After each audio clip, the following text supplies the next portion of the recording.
नमो भगवते वासुदेवाय। पौष माह के महात्म्य में विष्णु पुराण के इस अध्ययन में आपका हार्दिक स्वागत है। आइए हम इस अध्याय का श्रवण शुरू करते हैं। शुरू करने से पूर्व कृपया हमारे चैनल को सब्सक्राइब करें, अधिकाधिक शेयर व लाइक करें और कमेंट बॉक्स में अवश्य लिखें जय हरि विष्णु। श्री मैत्रेय जी बोले, हे भगवान, आपके कथन से मैंने यह जान लिया है कि किस प्रकार यह संपूर्ण जगत विष्णु रूप है, विष्णु में ही स्थित है, विष्णु से ही उत्पन्न हुआ है तथा विष्णु से अतिरिक्त और कुछ भी नहीं है। अब मैं यह सुनना चाहता हूँ कि भगवान से वेद व्यास रूप से युग युग में किस प्रकार वेदों का विभाग किया।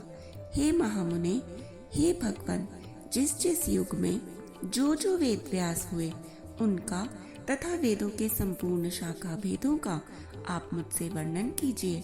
श्री पराशर जी बोले, हे मैत्रेय, वेद रूप वृक्ष के सहस्त्रों शाखा भेद हैं। उनका विस्तार से वर्णन करने में तो कोई भी समर्थ नहीं है, अतः संक्षेप से सुनो। हे महामुने, प्रत्येक द्वापर युग में भगवान विष्णु व्यास रूप से अवतीर्ण होते हैं और संसार के कल्याण के लिए एक वेद के अनेक भेद कर देते हैं। मनुष्यों के बल, वीर्य और तेज को अल्प जानकर वे समस्त प्राणियों के हित के लिए ही वेदों का विभाग करते हैं। जिस शरीर के द्वारा वे प्रभु एक वेद के अनेक विभाग करते हैं, भगवान मधुसूदन की उस मूर्ति का नाम वेद व्यास है। हे मुने, जिस जिस मनवंतर में जो जो व्यास होते हैं और वे जिस जिस प्रकार शाखाओं का विभाग करते हैं, वह मुझसे सुनो।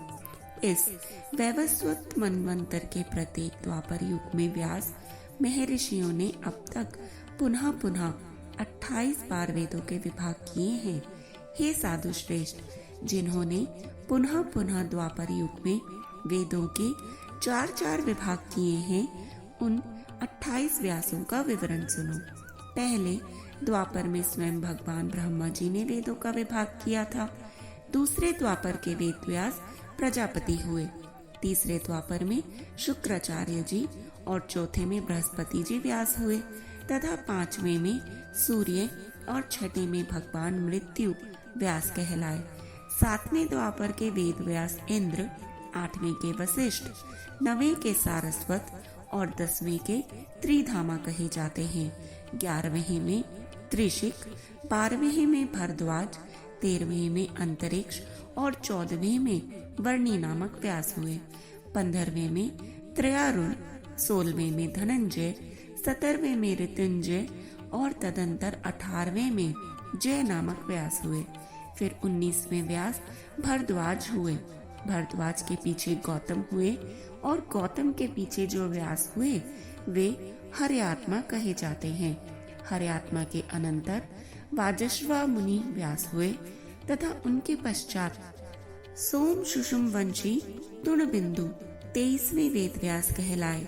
उनके पीछे भृगुवंशी ऋक्ष व्यास हुए जो वाल्मीकि कहलाए। तदंतर हमारे पिता शक्ति हुए और फिर मैं हुआ। मेरे अनंतर जातुकर्ण व्यास हुए और फिर कृष्ण द्वैपायन। इस प्रकार ये 28 व्यास प्राचीन हैं। इन्होंने द्वापर आदि युगों में एक ही वेद के 4 विभाग किए। हे मुने, मेरे पुत्र कृष्ण द्वैपायन ने अनंतर आगामी द्वापर युग में द्रोण पुत्र अश्वत्थामा वेद व्यास होंगे। ओम, यह अविनाशी एकाक्षर ही ब्रह्म है।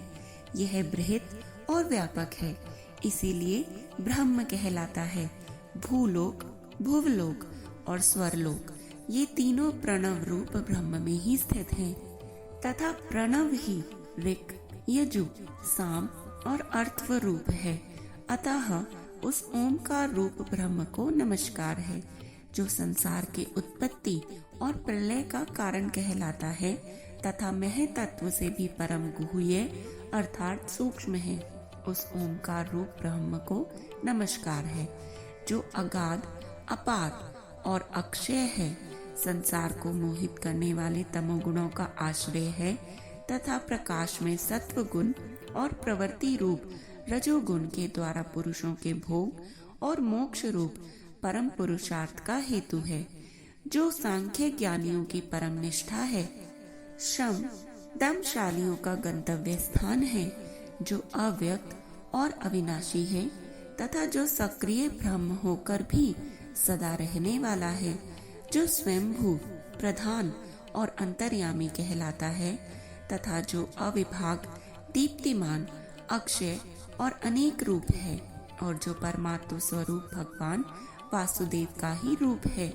उस ओंकार रूप पर ब्रह्म को सर्वदा बारंबार नमस्कार है।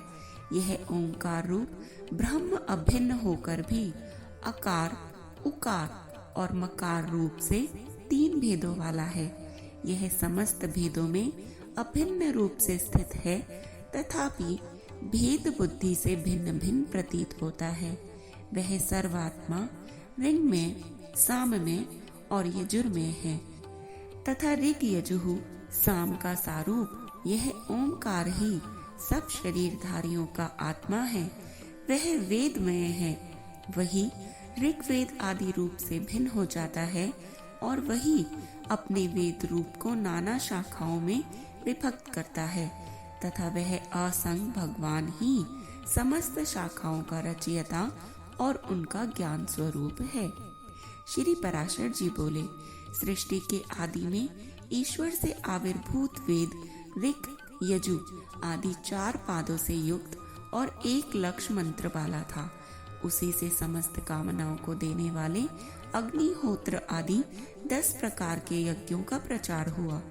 तदंतर 28वें द्वापर युग में मेरे पुत्र कृष्ण द्वैपायन ने इस चतुष्पाद एक ही वेद के 4 भाग किए।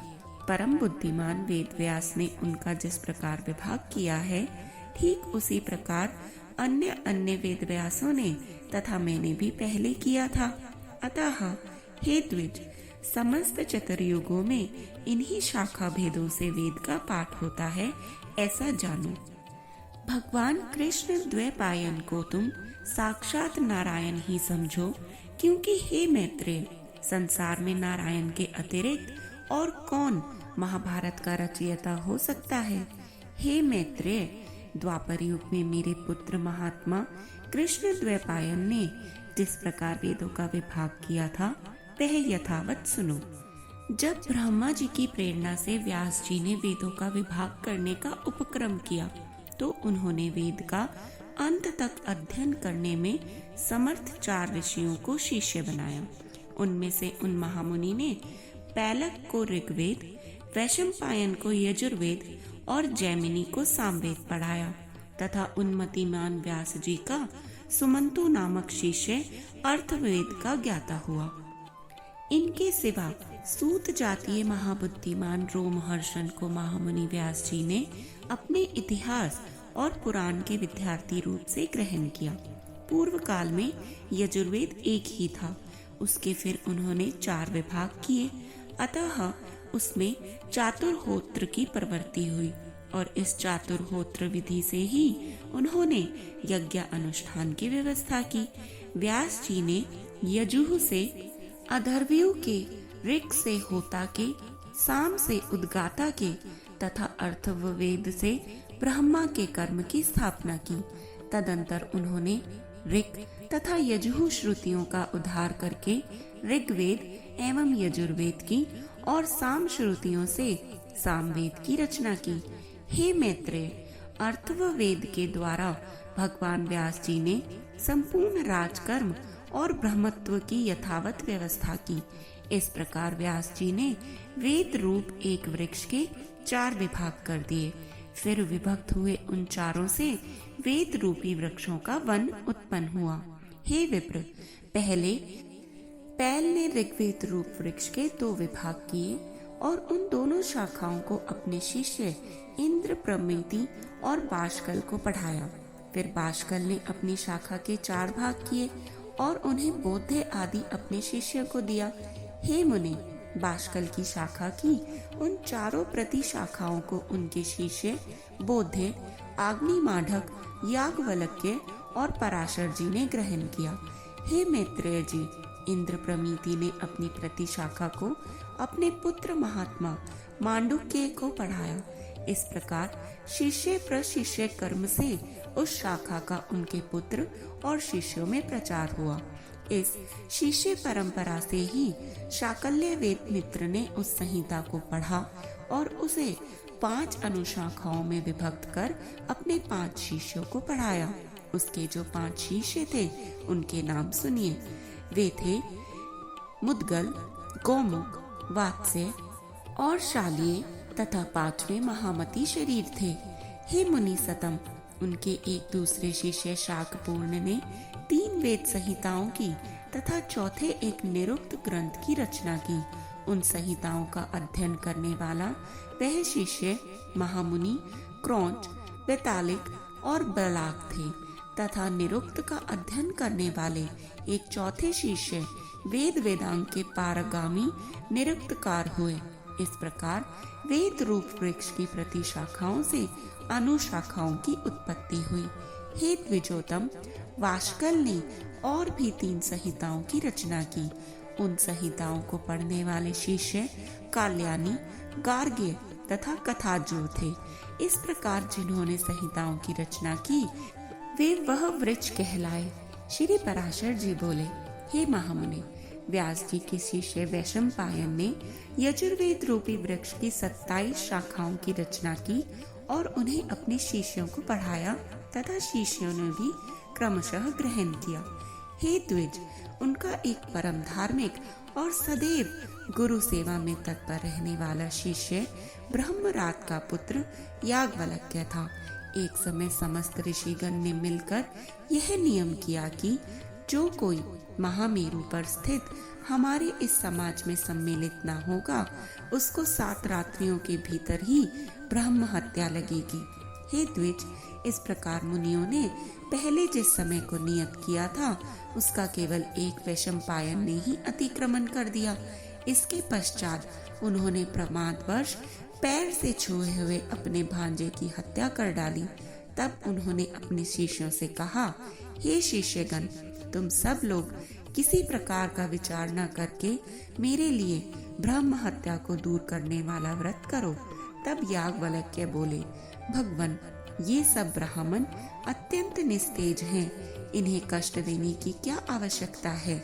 मैं अकेला ही इस व्रत का अनुष्ठान करूंगा। इससे गुरु वैशंपायन जी ने क्रोधित होकर महामुनि याज्ञवल्क्य से कहा, अरे ब्राह्मणों का अपमान करने वाले, तूने मुझसे जो कुछ पढ़ा है वह सब त्याग दे। तू इन समस्त द्विज श्रेष्ठों को निस्तेज बताता है। मुझे तो जैसे आज्ञा भंगकारी शिष्य से कोई प्रयोजन नहीं है। याज्ञवल्क्य ने कहा, हे द्विज, मैंने तो भक्तिवश आपसे ऐसा कहा, मुझे आपसे भी कोई प्रयोजन नहीं है। लीजिए, मैंने आपसे जो कुछ पढ़ा है वह यह मौजूद है। श्री पराशर जी बोले, ऐसा कहकर महामुनि याज्ञवल्क्य जी ने रुधिर से भरा हुआ मूर्तिमान यजुर्वेद वमन करके उन्हें दे दिया और स्वेच्छा अनुसार चले गए। हे द्विज, याज्ञवल्क्य द्वारा वमन की हुई उन यजुश्रुतियों को अन्य शिष्यों ने तीतिर होकर ग्रहण कर लिया, इसलिए वे सब तैतिर्य कहलाए। हे मुनि सतम, जिस विप्रगण ने गुरु की प्रेरणा से ब्रह्म हत्या विनाशक व्रत का अनुष्ठान किया था, वे सब व्रताचरण के कारण यजुः शाखाध्यायी चरखार्थ हुए।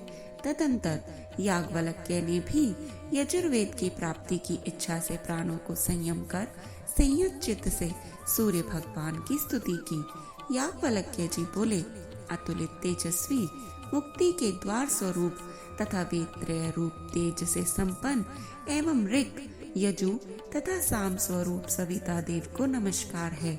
जो अग्नि और चंद्रमा रूप जगत के कारण और सुषुम्न नामक परम तेज को धारण करने वाले हैं, उन भगवान को नमस्कार है।